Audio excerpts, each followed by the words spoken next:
Good morning student. आज हम उससे आगे पढ़ेंगे। पार नज़र का जो चैप्टर था हमने आधा छोड़ा था, उससे आगे को हम पढ़ते हैं।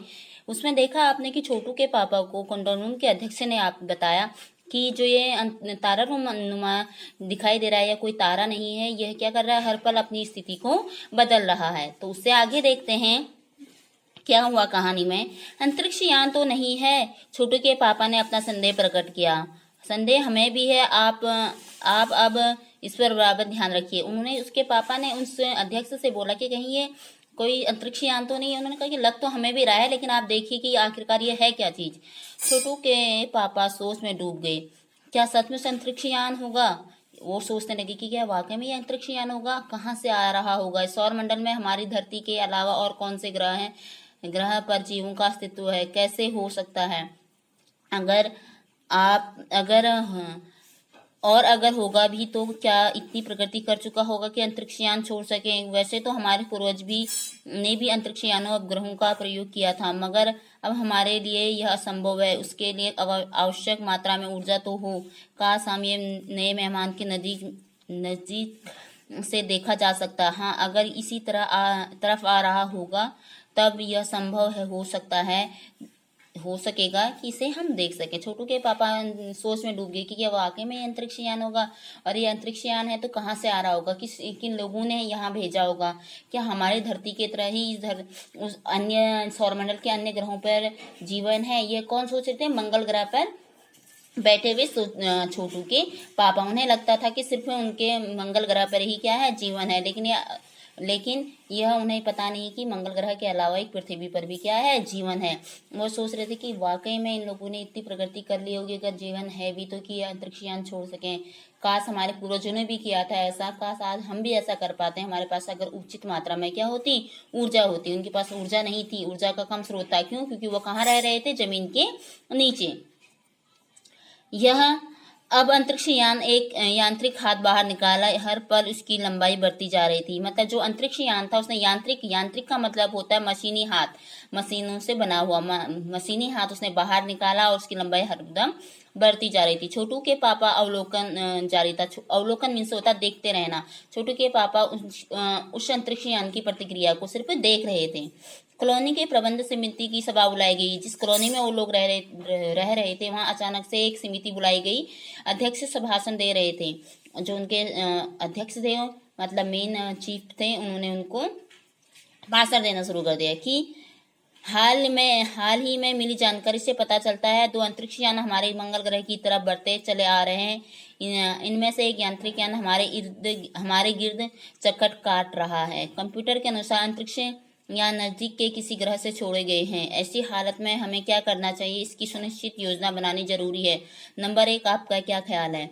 मतलब जो सभा बुलाई गई, उन्हें चिंता हो गई कि जो अंतरिक्ष यान आया रखा है यह कहीं नुकसान ना पहुंचाए हमें, कि इससे क्या हो सकता है। इसलिए उन्हें इमरजेंसी मीटिंग बुलाया। उस मीटिंग के दौरान उन्होंने बताया कि 2 जो यान आ रखे हैं उनमें से एक अंतरिक्ष यान तो हमारी जो धरती है, मंगल ग्रह है, उसके चारों ओर ही क्या कर रहा है, चक्कर काट रहा है। इसके लिए हमें क्या है, एक उचित, अगर कोई खतरा है तो उसके लिए हमें उचित योजना पहले से ही बनाकर रखनी होगी। इसलिए उन्होंने जो नंबर 1 टीम के अध्यक्ष थे उनसे उन्होंने सलाह मांगी। देखिए आगे की सलाह क्या होती है। कॉलोनी की सुरक्षा की पूरी जिम्मेदारी नंबर 1 पर थी। उन्होंने कुछ कागज समेटते हुए बोलना प्रारंभ किया। इन दोनों अंतरिक्ष यान को जलाकर खाक कर देने की क्षमता हम रखते हैं, मगर इससे हमें कोई जानकारी हासिल नहीं हो सकेगी। अंतरिक्ष यान बेकार कर जमीन पर उतरने पर मौजूद कर देने वाले हमारे पास यंत्र नहीं हैं। ये जो नंबर 1 थे, उन्होंने अपने सिक्योरिटी, पूरी कॉलोनी की जिम्मेदारी उनके ऊपर थी। तो उन्होंने कहा कि क्या है, हमारे पास इतनी क्षमता है कि हम इन दोनों यानों को जलाकर राख कर सकते हैं, लेकिन इससे हमें जानकारी नहीं मिल पाएगी कि ये कौन से ग्रह से आए हैं और क्या करना चाहते हैं, इनके इरादे क्या हैं। इससे अच्छा है कि, और हमारे पास इतनी ज़्यादा पावर भी नहीं है, इतनी ज़्यादा यंत्र भी नहीं है कि हम इसे क्या करें, खराब करके अपनी जमीन पर इसको क्या कर सकें, नीचे उतार सकें। हालांकि ये अंतरिक्ष यान खुद ब खुद जमीन पर उतरते हैं तो उन्हें बेकार कर देने की क्षमता हमें अवश्य है। हमारी जानकारी के अनुसार इन अंतरिक्ष यानों में सिर्फ यंत्र हैं, किसी तरह के जीव हम इसमें सवार नहीं है। उन्होंने ये बताया कि अगर ये खुद उतरते हैं तो हम इसे बेकार कर सकते हैं, खराब कर सकते हैं, लेकिन हम इसे खुद खराब करके अपनी जमीन पर नहीं उतार सकते हैं। उन्होंने कहा कि जो हमारा कंप्यूटर है, हमारी तकनीकी है, उसके अनुसार हमें ये पता चल चुका है कि क्या है, इसमें कोई भी इंसान नहीं है, कोई भी जीव नहीं है, कोई भी प्राणी इसमें नहीं है। बस ये क्या है, एक मशीनी क्रिया है। ओनली इसमें क्या है, अंतरिक्ष यान है, ये सारा कंप्यूटराइज्ड है। नंबर 1 की बात सही लगती है। नंबर 2 और एक वैज्ञानिक भी थे। जो नंबर 2 थे उनके क्या है, उन्होंने एक वैज्ञानिक भी थे, उन्होंने कहा वे बोले हालांकि यंत्रों को बेकार कर देने में भी खतरा है। इसके बेकार होते ही दूसरे ग्रह के लोग हमारे बारे में जान जाएंगे। इसलिए मेरी राय है हमें सिर्फ अवलोकन करते रहना चाहिए। जो सेकंड वाले थे उन्होंने कहा कि नंबर 1 कहे तो सही रहे, लेकिन क्या है, हमें अगर हम इसको बेकार कर देते हैं तो दूसरे ग्रह के लोग हैं वो उनको हमारे बारे में पता चल जाएगा। इसलिए इससे अच्छा ये है कि हम सिर्फ क्या करें, अवलोकन करें, देखते रहते हैं कि ये क्या क्रिया करते हैं यहाँ पर आके। ठीक है, जहां तक हो सके हमें अपने अस्तित्व को छिपाए रखना चाहिए, क्योंकि हो सकता है कि जिन लोगों ने अंतरिक्ष यान भेजे हैं वे कल को इनसे भी बड़े सक्षम अंतरिक्ष यान भेजें। हमें यहाँ का प्रबंध कुछ इस तरह रखना चाहिए जिससे यह यंत्रों को यह गलतफहमी हो जाए कि जमीन पर कोई भी चीज इतनी महत्वपूर्ण नहीं है जिससे कि ये लाभ उठा सके। अध्यक्ष महोदय मैं यह दरख्वास्त करता हूँ कि इस तरह प्रबंध हमारे यहाँ किया जाए। नंबर 3 सामाजिक व्यवस्था का काम देखते थे।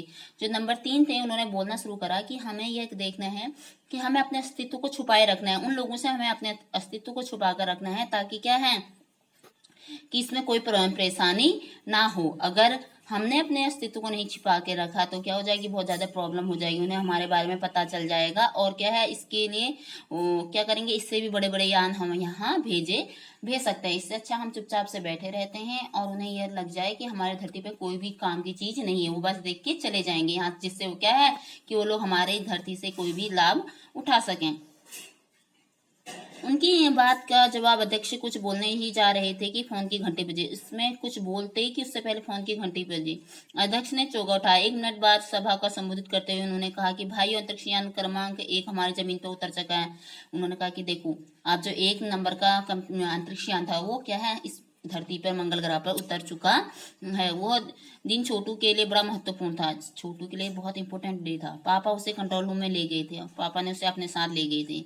यहाँ से अंतरिक्ष यान क्रमांक 1 साफ नजर आ रहा था। कैसा अजीब लग रहा है यह यहाँ, इसके अंदर क्या होगा पापा, छोटू ने पूछा कि कितना अजीब सा लग रहा है ना पापा ये, इसके अंदर क्या होगा, छोटू ने अपने पापा से पूछा। अभी नहीं बताया जा सकता, दूर ही से निरीक्षण जारी है, उस पर बराबर नजर रखी जा रही है, ये छोटू के पापा ने छोटू से कहा। उसके हर अंग पर हमारा नियंत्रण है, वक्त आने पर ही हम अगला कदम उठाएंगे। कह रहे कि हमारा सारा कंट्रोल उस अंतरिक्ष यान पर है, लेकिन हम वक्त आने पर ही क्या करेंगे, कोई ना कोई कदम उठाएंगे। छोटू के पापा ने बताया, उन्होंने छोटू को एक कंसोल दिया जिस पर कई बटन थे। उन्होंने कहा कि ले बेटा, एक रिमोट टाइप में दिया और बोला कि तू इससे खेल ले, लेकिन उसपे क्या थे, बहुत सारे बटन थे। अब अंतरिक्ष यान एक यांत्रिक हाथ बाहर निकाला। अंतरिक्ष यान ने एक यांत्रिक हाथ बाहर निकाला, हर पर उसकी लंबाई बढ़ती जा रही थी, जो पहले भी बताया गया था। वह शायद जमीन के तक पहुंचकर मिट्टी उकेर लेना चाहता था। यह सब लोग स्क्रीन पर दिखाई दे रहा था। अंतरिक्ष यान की इस हरकत को ध्यान से देख रहे थे, सिवा एक के उसका ध्यान कहीं और था।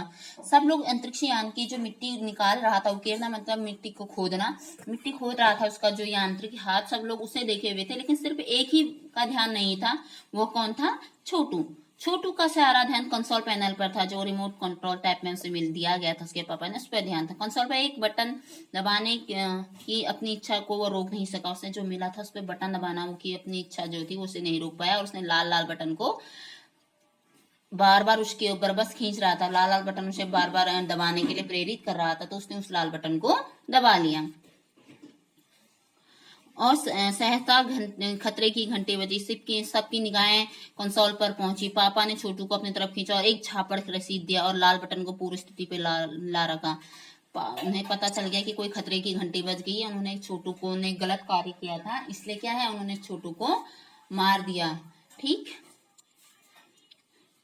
मगर उस तरफ अंतरिक्ष यान के यांत्रिक हाथ हरकत सहसा रुक गई थी, यंत्र बेकार हो गया था। क्या था? उनका एक बटन दबाते ही यांत्रिक हाथ, यानी कि जो हमारे द्वारा पृथ्वी द्वारा जो मंगल ग्रह पर अंतरिक्ष यान भेजा गया था, वो क्या हो गया था? खराब हो चुका था।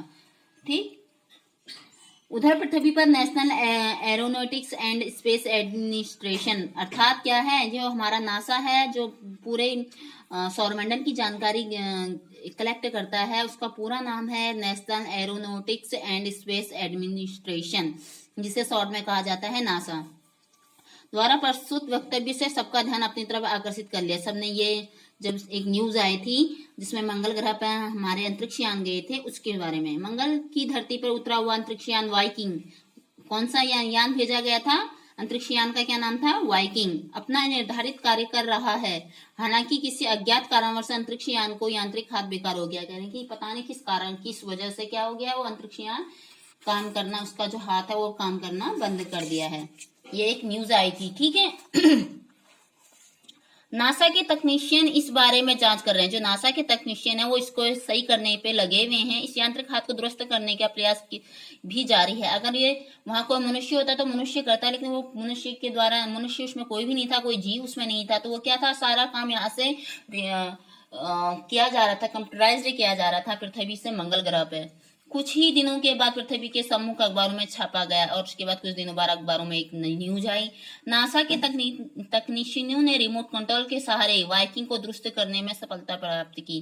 जो कंट्रोल रूम से वाइकिंग को क्या कर दिया गया था, नासा के वैज्ञानिकों द्वारा उसे सही कर दिया गया था। यांत्रिक हाथ अब मंगल ग्रह की मिट्टी को विभिन्न नमूने इकट्ठे करने का काम आरंभ कर दिया है। उसने क्या करना शुरू कर दिया था, हर जगह की पृथ्वी से छोटे छोटे थोड़े थोड़े मिट्टी के टुकड़ों को वो लेके आ गया था। पृथ्वी के वैज्ञानिक मंगल ग्रह की इस मिट्टी के अध्ययन के लिए बड़े आतुक थे। वैज्ञानिक जो थे क्या है, पृथ्वी पर इंतजार कर रहे थे कि मंगल ग्रह की मिट्टी को लाया जाए, कि वहां जीवन था या नहीं था, जीवन है या नहीं है, हो सकता है या नहीं हो सकता, किन परिस्थितियों के कारण वहां कैसे क्लाइमेट है, क्या है, वो सब कुछ जानना चाहते थे। वो सब किससे था? मिट्टी के नमूनों के अध्ययन के द्वारा हो सकता था। यह मंगल ग्रह भी पृथ्वी की तरह जीव सृष्टि का अस्तित्व है। यह प्रश्न आज भी एक रहस्यमय आज तक है कि वहां कोई जीवन पृथ्वी की तरह है या नहीं है, सिर्फ रहस्य है। अभी तक उसमें क्या हो रही, खोज ही हो रही है। ठीक, यह क्या है, जयंत विष्णु नार्लिकर द्वारा लिखा गया हिंदी अनुवाद है। ठीक है, मराठी से अनुवाद किया गया रेखा देशपांडे ने। ठीक, तो ये थी आपकी एक छोटी सी कहानी, छोटी द्वारा। ऐसा हमारे साथ भी हो सकता है बेटा, क्योंकि हम क्या कर रहे हैं, प्रकृति के द्वारा, प्रकृति के साथ छेड़छाड़ कर रहे हैं, जिसके कारण आज हम क्या है, घर बैठे ऑनलाइन पढ़ाई कर रहे हैं। ये सब क्या है, मनुष्य द्वारा प्रकृति के साथ छेड़छाड़ के द्वारा ही इसका नतीजा हम भुगत रहे हैं। अगर हम सही होते, हमने प्रकृति के संग छेड़छाड़ नहीं की होती, तो जैसे हमारी दिनचर्या पहले चल रही थी वैसे ही चलती। कुछ ऐसा ना हो जाए कि हमारी स्थिति भी मंगल ग्रह वाली ना हो जाए, इसलिए हमें क्या है, प्रकृति के साथ छेड़छाड़ नहीं करनी चाहिए। इसलिए कहा जाता है कि ज्यादा से ज्यादा पेड़ पौधे लगाए जाए, ज्यादा से ज्यादा एनवायरमेंट को की सहायता की जाए, उसके संग छेड़छाड़ ना करें। ठीक, ये सब क्या है, हमारे हाथों पे है, आपके हाथों में है। हम सब मिलकर इस चीज को हम बचा सकते हैं, अपनी पृथ्वी को। कहीं ऐसा ना हो कि हमारे बच्चों को, हमारे आने वाली पीढ़ी को क्या हो, ये मंगल ग्रह के जो काल्पनिक कहानी है, मंगल ग्रह में जो छोटू और उसके पापा उनकी कॉलोनी रहती थी, ऐसी कहीं हमारे आने वाली पीढ़ी को ना सहना पड़े। इसलिए हमें क्या है, अपनी प्रकृति को, अपने नेचर को बचाकर रखना है। ठीक है बेटा, इसके क्वेश्चन आंसर हम नई वीडियो में करेंगे आपके लिए। तब तक इस चैप्टर को अच्छे से पढ़िए, अच्छे से ध्यान पूर्वक रखिए। बाय बेटा।